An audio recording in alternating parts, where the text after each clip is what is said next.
마태복음 5장 33절에서 48절을 생각하도록 합니다.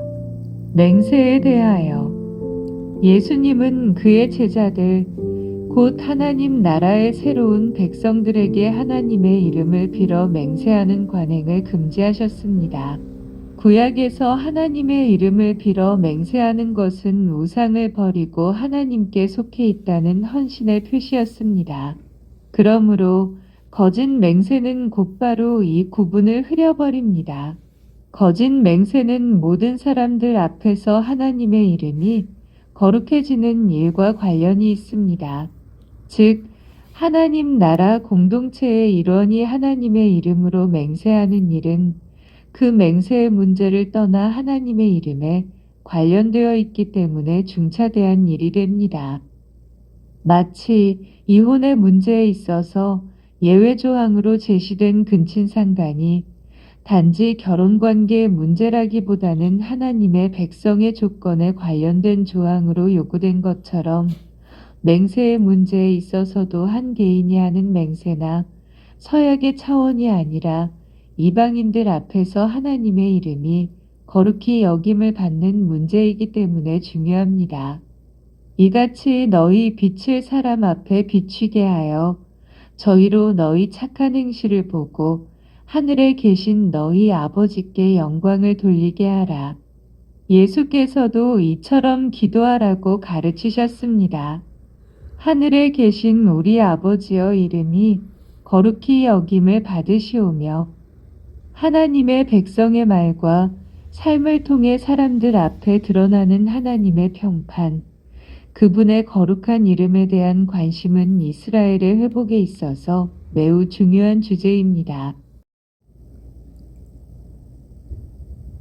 하나님의 거룩한 이름은 그분의 백성이 세상 사람들 앞에서 행하는 어떤 엄청난 봉사나 구제로 인해 높여지는 것이 아닙니다.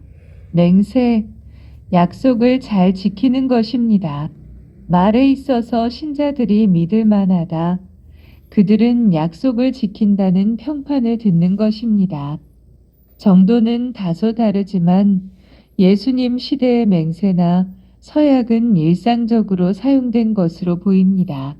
랍비 문헌을 근거로 추정해 보면 그들은 맹세와 서약을 자세히 구분했는데 하나님 앞에서 무엇을 금하겠다고 서약하거나 또는 법정적인 맥락에서 무엇을 했다고 혹은 하지 않았다고 맹세하는 경우 그리고 어떤 것을 적극적으로 하겠다거나 하지 않겠다고 맹세하는 경우 등입니다. 이런 경우 모두 하나님 앞에서 해야 하지만 하나님의 이름을 망령되이 일컫게 되는 경우를 피하기 위해 하나님의 보좌나 예루살렘 혹은 그 외의 것들을 들어 맹세하는 일이 빈번했습니다. 그리고 예수의 말씀을 근거로 생각해 보면 당시 이런 식으로 거짓 맹세를 남용하거나 직접 하나님의 이름을 들어 서약하지는 않지만 이를 교묘하게 악용하는 사례들이 빈번했음을 짐작할 수 있습니다. 말이 진실하다면 맹세나 서약이 필요하지 않다는 것은 당시에도 지적되었던 일입니다.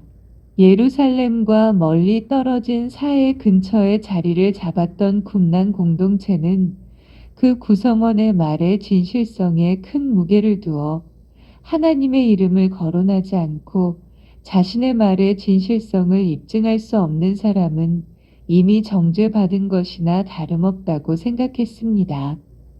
그러나 그들이 직접 하나님의 이름으로 맹세하는 것은 피했지만 법정에서 서약하는 경우나 공동체에 입문하는 경우에는 자신들이 정한 규약에 따른 축복과 저주를 걸고 서약하도록 하였습니다.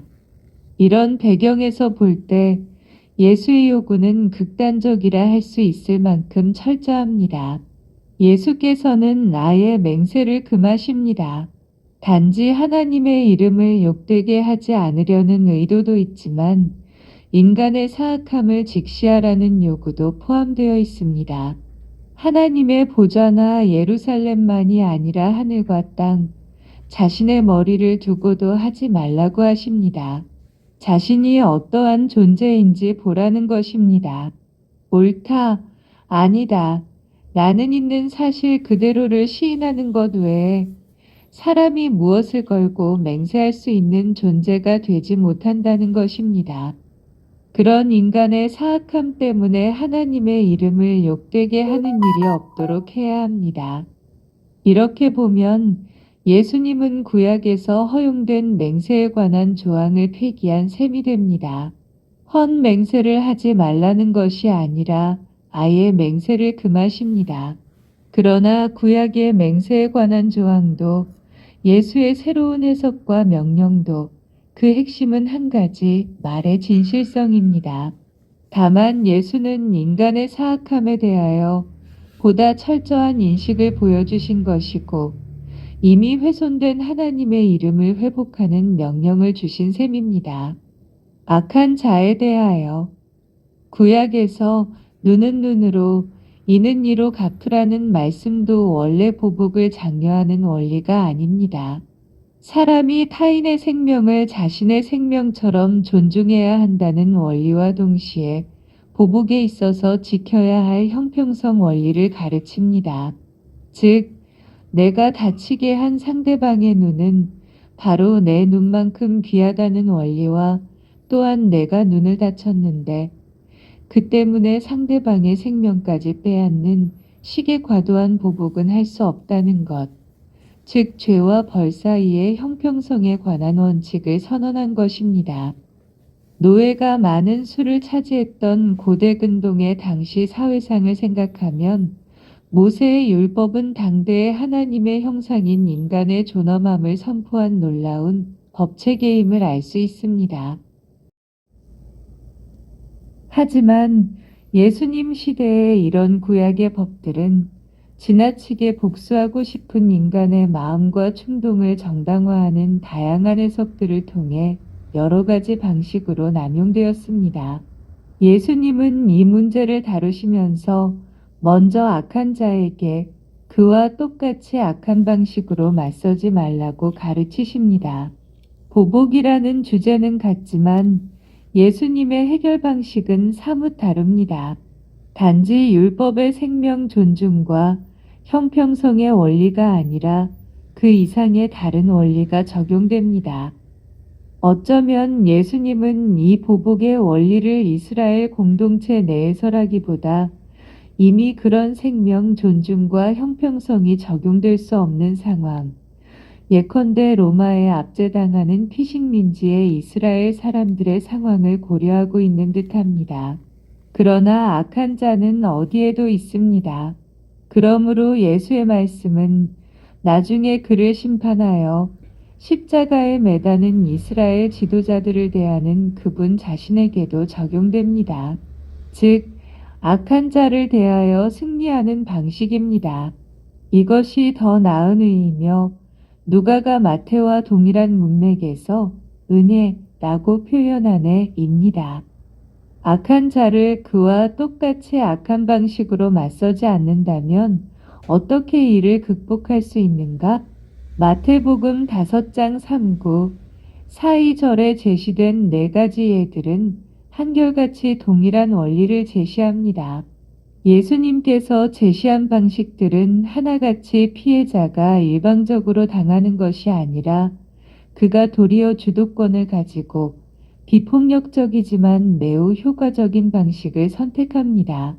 그는 악한 일을 당하지만 단지 당하기만 하지 않습니다. 오른뺨을 맞을 때 그는 왼뺨을 내밀기로 선택합니다. 오른뺨을 맞는 경우는 상대가 손등으로 치는 모욕적인 경우입니다. 에서도 이런 경우는 평소의 2배의 보상을 해야 한다고 말합니다. 이런 모욕적인 일을 당했을 때 어떻게 해야 하는가요? 예수님께서는 왼뺨도 내밀라고 말합니다. 그렇게 되면 이제 고민에 빠지게 되는 건 그 모욕적인 행동을 한 사람입니다. 그가 선택을 해야 한다. 왼뺨도 그렇게 쳐야 하는가 지나치지는 않은 건가? 이미 지나치지 않았나? 예수님께서 가르치는 보복을 다루는 방식은 피해자가 주도권을 잃지 않으면서 동시에 가해자의 불의함을 폭로하는 효과적인 방식입니다. 이렇게 함으로써 두 사람 모두 그 생명의 존귀함, 인격의 존귀함을 유지하고 회복합니다. 마찬가지로 누구에게 억울한 송사를 당하여 속옷을 빼앗기게 되었을 때 겉옷까지도 가지게 합니다. 팔레스타인의 작은 시골 마을을 생각해 보십시오. 아니면 예루살렘 같은 대도시도 괜찮습니다. 어떤 사람이 입고 있는 옷밖에 남지 않은 사람에게 무자비하게 송사를 걸어 그 속옷까지 빼앗으려 할 때 어떻게 할 것인가요? 예수님의 조언은 겉옷까지 가지게 하라는 것입니다. 그러면 그는 어떻게 되는가? 벌거벗은 몸이 될 것입니다. 시골 마을이든 대도시이든 동족을 빚 때문에 그렇게 만든 것을 보면 그 악한 자는 비난을 면치 못할 것입니다. 그의 무자비함과 불의함이 폭로되는 부끄러움은 겉옷까지 주어 맨몸이 된 피해자의 부끄러움에 비할 바가 아닐 것입니다. 억지로 오리를 가게 하는 자에게 오리를 더 가겠다고 자원하는 경우도 그렇습니다. 당시 로마 군인들은 부역이 필요할 때 무작위로 피식민지 백성들을 부려 먹을 수 있었습니다. 강제로 오리를 짐을 지워 끌고 갔을 때 그 군인도 사람이라면 양심의 불편함을 느낄 것입니다. 그런데 이 사람이 신비까지 동행하겠다고 기꺼이 자원합니다. 그 순간 그들은 단지 수탈하는 지배자와 강제로 부역하는 피식민지 백성의 관계에서 벗어납니다. 짐을 다시 받아 돌려보내야 할지 고맙다고 하고 계속 일을 시킬지 고민하게 되는 쪽은 강제로 일을 시킨 가해자가 됩니다. 오리를 더 가겠다고 말함으로써 그 피해자는 자신의 인간성을 유지하며 가해자 속에 일그러진 인간성마저 일깨우게 됩니다. 마지막 예인 내게 구하는 자에게 주며 내게 꾸고자 하는 자에게 거절하지 말라는 말씀은 약간 다른 입장처럼 들립니다. 누가 와서 구하거나 꾸어달라고 하는 것이 악한 일을 당한 것도 아니고 보복할 일도 아닌 것처럼 보입니다. 어떤 학자들은 팔레스타인에서 토지를 차지한 부자들이 가난한 자가 대를 이어 물릴 땅을 빼앗는데 그들의 빚을 늘어나게 함으로써 그렇게 한다는 점을 지적합니다. 그래서 가난한 농부들이 빚을 갚으려면 구하고 빌려야 하는데 그들을 거절하지 말라는 것이 본문의 의미라고 생각합니다. 그것이 불의에 대한 일종의 저항, 특별히 서로 연대하는 저항의 방식이기 때문입니다. 그러나 42절은 39절부터 41절까지 언급해온 악한 자들의 악하고 무리한 요구들을 요약해서 말한 것처럼 보입니다. 불의함을 당해도 불의는 불의로 드러난다. 39, 42절까지 예수님께서 제시하신 방식은 불의함을 불의로 드러나게 함으로써 가해자의 인간성을 회복하는 방식입니다. 그것은 피해자가 가해자의 악을 악으로 맞서는 것이 아니라 그 악을 악으로 드러내는 방식, 곧 후에 예수님께서 보여주실 십자가의 방식으로 대처하는 것입니다. 그러므로 예수님의 방식은 구약의 율법이 단지 생명 존중과 형벌의 형평성에 관심을 갖는 것에 비해 이 모든 것들이 파괴되었을 때에 악을 빛 가운데 드러내고 불의가 스스로 정죄받게 되는 방식을 통해 어떻게 피해자와 가해자 모두의 인간성을 회복할 수 있는지를 제시하는 대로 나아갑니다. 아버지의 온전하심과 같이 구속의 원리는 창조의 원리와 서로 맞닿습니다. 38에서 42절까지에서 설명한 악인을 대하는 원리, 곧 희생적인 선함으로 그 악의 악함을 드러내는 십자가의 원리는 사실 5장 43에서 48절까지 악인과 선인에게 해를 비추게 하시며 의로운 자와 불의한 자 모두에게 비를 내리시는 창조주 하나님의 은혜의 원리와 맞닿습니다. 둘 다 은혜로 승리하는 원리입니다. 예수님의 이런 가르침은 구약이나 당대의 견해들과는 크게 다릅니다. 또 내 이웃을 사랑하고 내 원수를 미워하라 하였다는 구약의 말씀에서 사랑하라는 그 이웃은 이스라엘 동족에 국한했습니다. 또한 내 원수를 미워하라 는 말씀은 구약에는 분명치 않고 예수님 당시 쿰난 공동체에서 빛의 아들들이 어둠의 자식들을 대하는 태도로서 극명하게 주어진 바 있습니다. 그러나 예수의 가르침은 파격적이고 혁신적입니다. 너희 원수를 사랑하며 너희를 핍박하는 자를 위하여 기도하라. 이 말씀은 앞서 38에서 42절에서 네 가지 예를 들어 가르친 태도, 곧 악한 자의 악한 행위를 대하는 태도에 대한 언급이면서 동시에 45에서 48절에서 말씀하시는 온전함으로 이어지는 연결부입니다. 38에서 42절까지에서 예로 든 경우들이 악한 일을 대하여 어떻게 지혜롭게 대처할 것인가에 대한 가르침이라면 44절에 너희 원수를 사랑하며라는 말씀은 그렇게 하는 자의 마음의 태도를 가리키는 말씀입니다. 예수님께서 십자가를 지신 것은 그렇게 하는 것이 하나님의 공의로운 심판 앞에서 악을 악으로 드러내며 연약함으로 강함을 정죄하는 지혜로운 방법이어서만은 아니었습니다. 거기에는 원수라도 사랑함이 있는 것입니다. 예수님은 이제 이 마음의 자세를 가르칩니다. 너희를 핍박하는 자를 위하여 기도하라. 핍박하는 자를 사랑하기는 쉽지 않습니다. 그러나 기도할 수는 있습니다. 핍박하는 자를 위하여 하는 기도는 기도하는 사람 자신을 미움과 복수심의 감옥에서 해방시키고 선으로 악을 이길 수 있는 길을 열어줍니다. 예수님께서는 이런 십자가의 길, 십자가로 승리하는 마음이 바로 창조주 하나님의 마음이라고 가르칩니다. 그것이 은혜의 길입니다. 긍휼의 길입니다. 불교식으로 악도 선도 한 가지라고 말하는 것이 아닙니다. 악은 심판을 받을 일이고 선은 칭찬을 받을 일입니다. 결코 동전의 양면이 아닙니다. 그러나 악인은 악인이고 선인은 선인이지만 그들을 향한 하나님의 은혜에는 차별이 없습니다. 창조세계가 그 증거입니다. 창조세계에 나타난 하나님의 은혜는 그분의 아들, 그분이 보낸 메시아 예수님의 길에서 보다 선명하게 드러납니다. 창조세계의 깊은 원리가 그 절정으로 드러난 것, 그것이 십자가의 길입니다. 아버지께서 창조세계를 통해 보여주신 것, 아들은 그것을 자신의 삶으로 보여주십니다.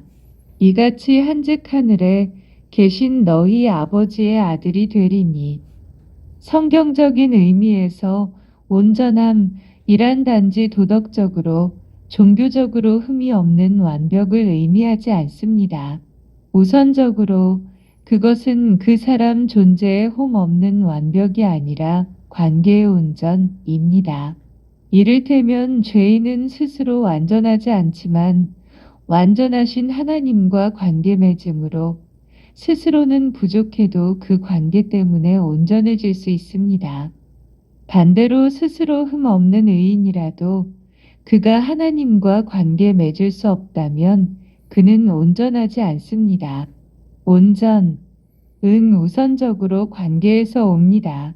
심령이 가난한 자, 애통한 자, 줄이고 목마른 자라도 복이 있는 것은 그들이 하나님과 맺은 관계 때문입니다. 죄인도 온전해질 수 있습니다. 자기 자신 때문이 아니라 하나님의 긍휼을 입음으로 온전한 관계에 들어갈 수 있기 때문입니다.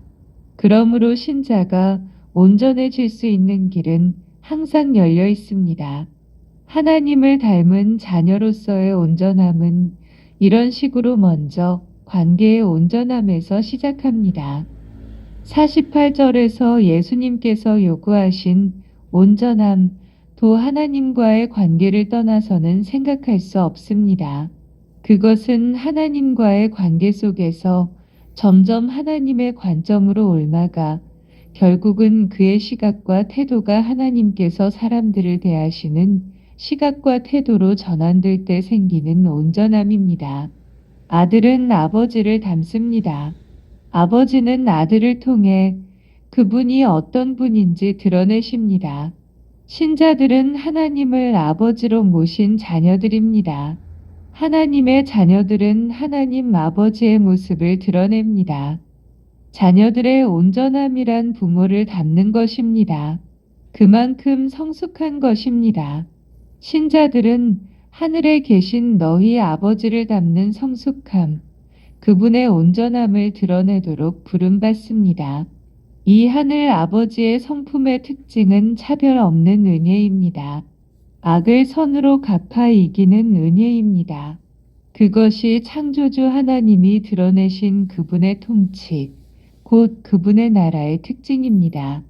이것이 그분의 아들 예수 그리스도께서 드러내시고 가르치시는 아버지의 특징입니다. 감사합니다.